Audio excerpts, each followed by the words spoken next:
So you can see my friends are picking teas up there. They were just teasing me earlier for I kind of woke up a little late. Right now it's only 8:30. It's still very early. They have gone here. They came here.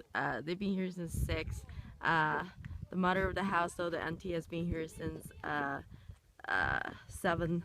I was supposed to get up at 6:30 to come up with her, but I slept in a little bit and had to hike up. But just kind of give you a view of the over here. Uh,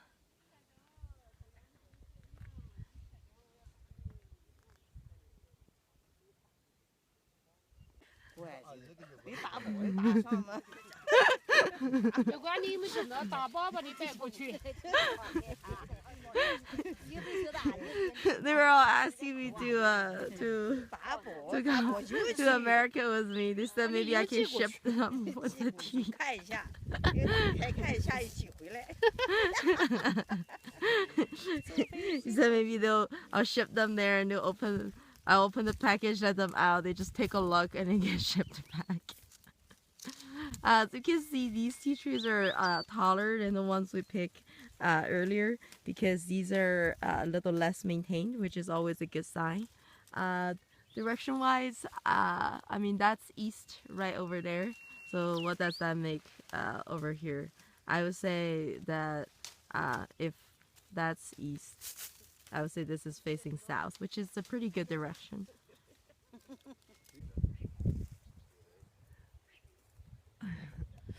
Just want to share with you something interesting that just happened. You see the guy that's like cutting down plants there. Well, I told him not to do so because I think it's better for the tea there. So you can see his teas are actually hidden underneath it. What prompted this whole thing was that just earlier on, somebody was coming here to buy tea leaves from this lot. Remember, the teas from this lot sells the most expensive in this whole region, basically out of all Huang Ya.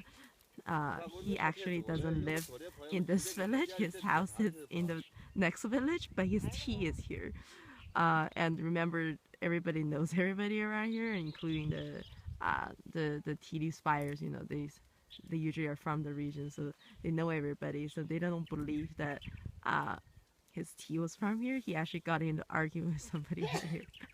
So he was so mad. And he said they were asking him to point like his tea, and he said it was there, but unfortunately it was all hidden behind bushes.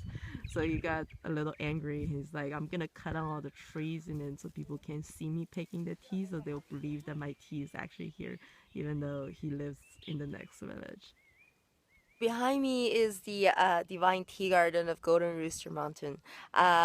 I know with the fans and everything, you can see that you can go in, but I'll go in a second. But you can, I mean, emphasize the significance of these trees. Sometimes people feel like it's a little too, pretentious. However, I do want to emphasize the importance of these trees because these are actually smaller varieties. So the tea trees that usually, the varietals you usually use to make green teas and yellow teas, and these are bushes. They don't usually grow as large. You've seen the size of the ones in Longjing, in Maofeng, and those are all decades old.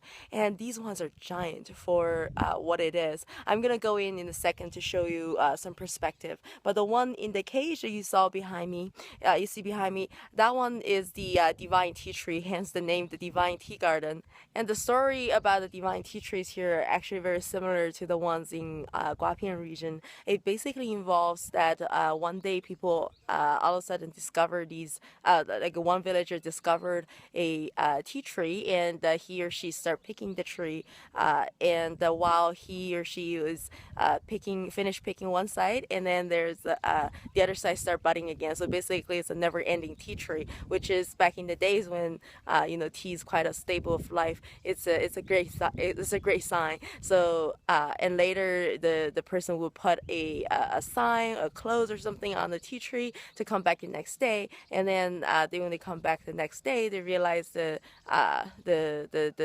tea tree is not there or something, but in the whole mountain there was like tea trees, and they realized, oh, it was a divine tea tree before, so something like that. So this one, supposedly that is the divine tea tree. That's the tree that was that gives never-ending buds, and so the whole place over here is called Divine Tea Garden, and you can see behind me, these are all this whole like mountaintop can be called like the divine garden, a tea garden area, and these teas are usually highly sought after by association. Usually when the tea leaves buyer come and buy these leaves, they prefer the tea from this lot. Sometimes you can see people stage in these kind of I don't even know how to call it, but these kind of places to make it a temporary buying spot. Over there, you can see much higher. Those area, the local name is called Jinjigang. Actually, in the region, Ji, so Jinji means golden rooster. Ji here, people call it Zi. So oftentimes the outsider will mistake it for just the golden mountain or the golden top. So let's just call it the golden top. So on top is called Jinjidang. In the local language, they call it Jinzidang. So that it means like the golden top. That's like one of the highest point in this area. In terms of tea, is definitely the highest point. So tea from there is also highly desired because it's up on the top. So this is a lot of abandoned tea trees here for Huang Ya, and because you kind of need a minimum of 4 pounds of dry leaves to basically finish the final step. It's not really pulling the fire, but here it's called 壮火, like give it fire, similar things basically. So we might have to, and it's already almost 5 today. Remember, tea picking, you cannot dictate. Like you cannot come back tomorrow and expect the leaves to be the same. So right now, it's almost 5, but we're gonna pick here for a couple of hours, basically while there's still daylight, and it's not going to be enough for a batch to just be singled out as a wild tea, but just keep in mind this year some of our Huang Ya will have this batch of tea in there. So the Divine Tea Garden, just by association, so Divine Tea Garden is right there, see the ledge? That's where it is. Now, so by association over here, this lot of tea is also very much preferred. Alright, so this is the most primary, not primary, but the prime tea leaf selling point, because a leaf buyer come here in hope that they can see the people picking tea from this lot, and then so they can be sure that the teas are from here. Granted, sometimes the farmers will laugh at them for they recognize the faces of the farmers, but not the teas. So sometimes they would buy the wrong leaves. And the villagers are saying that that guy was not trusting them, saying that tea is not from here. They were like, because he's not experienced, so they're they saw them picking tea here, still didn't trust them, and he specifically wanted tea to be from here.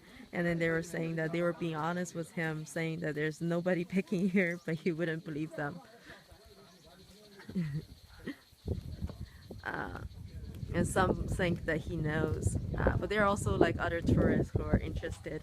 So,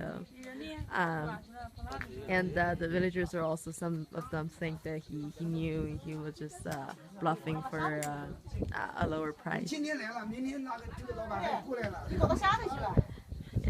they're saying that he's gonna regret it and come back tomorrow once he realized the truth.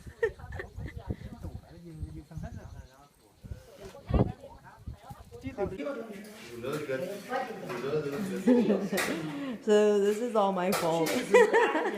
So basically, remember in the Huang Ya area, very few places people do all handmade tea. Last year we actually had to rent woks. So this year we bought our own woks. These are brand new woks, as you can see. You've never seen woks this shiny before. we actually stir fry a batch of old leaves to just to kind of almost like a mild seasoning of the wok, but you cannot grease it. So let me just show you how Huang Ya is done. Yeah, you actually use very little leaves, and then we're still getting used to the temperature changes of the wok. It's not as it does not heat up as quickly as the charcoal wok or wood fire wok. You can see there are two switches. You switch on one, it's 150 degrees Celsius, and switch on two, it's 300 degrees Celsius. Of course, by just alternating both, you can adjust your temperatures. So usually, this is the very beginning, so we're just killing the green. Later on, what we're going to do is we're going to have one wok killing the green, the other one at a slightly lower temperature make the shape. And here we also have the baking tray ready. Underneath is a charcoal bin. Oops. 哎，端出去了，端哪儿了？哦，这儿。We haven't put it on yet. I was like, where the heck is the charcoal? There's the charcoal bowl. So it was the charcoal is from the what we used to make dinner. So it was just we made our own charcoal basically. So we're waiting for it to burn a little bit. And you can see, by the way, because this household now have two new babies, so I am actually gonna be the main person making tea, and also, you know, I asked for this, so I'll be the main person doing it. I'm just gonna show you. So you cook about this much leaves each batch, so really just a handful, and. Right now, I turn on the wok to the 300 degrees Celsius level. Obviously, it's not as at its full potential because I turn it on. So, but you can hear from the sizzling sound. Usually, when the tea comes in, it has a sizzling sound. It is when it's about 200 degrees Celsius. So at the very beginning, what you want to do is basically you just want to spread the tea out. It's very much like stir frying vegetables. 你可以往上点照到我的脸。And so it's very much like stir frying vegetables. So you just want to make sure that you flip the leaves very often to grab it up from the bottom so no leaves are burned. And you can hear the sizzling sound. Sometimes Chinese will say it has the sound of sesame, toasting sesame. So it's very Chinese description. So if you don't know what it's like, do not worry. I also want to show you that these are, it's always a good sign of good leaves when the leaves are sticky to your hand. Too bad that you probably won't be able to tell by just watching it, but the leaves are sticking to my hand. 你现在关是不是太早了呀？好，您先可以停一下，等一下。We're also getting the catching tray ready.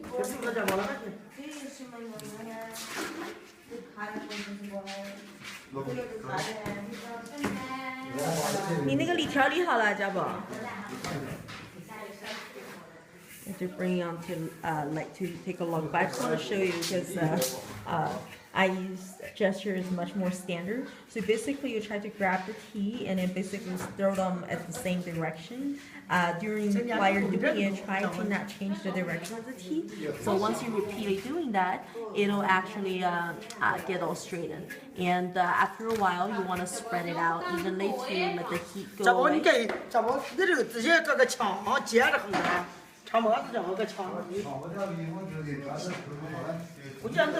see it's much more straight than most. Right?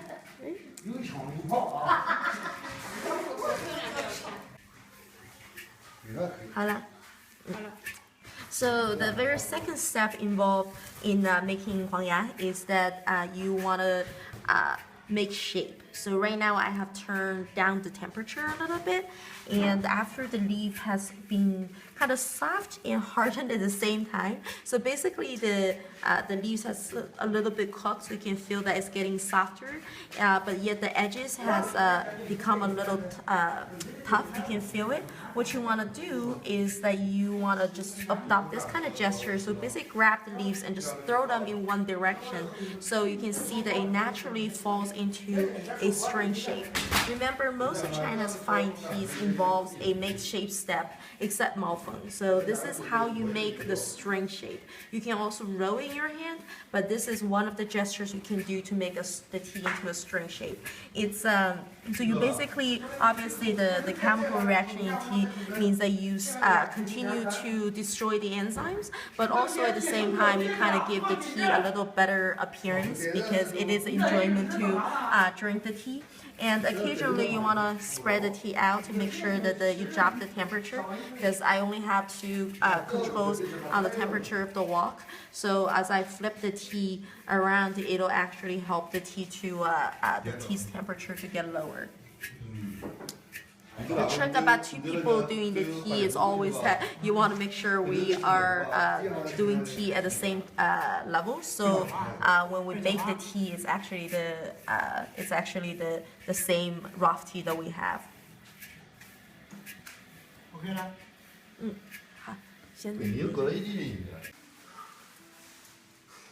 Alright, so the third step after we make the shape is basically you are baking the tea dry. So every 2 woks, that makes 1 baking batch. This is highly skilled job. That's why Auntie is doing it. I'm not allowed to do it. 啊，我们俩是不行是吧？我大了有点糊哈。And she's also the quality control, so she's saying that this one has a little bit of burnt edges, you can see. But last batch was perfect, she said. So it's very little batch. So she's baking it, and then you have to constantly watch it. It just really takes less than 3 seconds for the tea to burn. So then she needs to carefully lift the tray off the charcoal, and then flip it.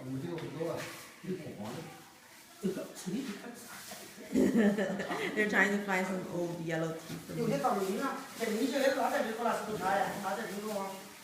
You can see.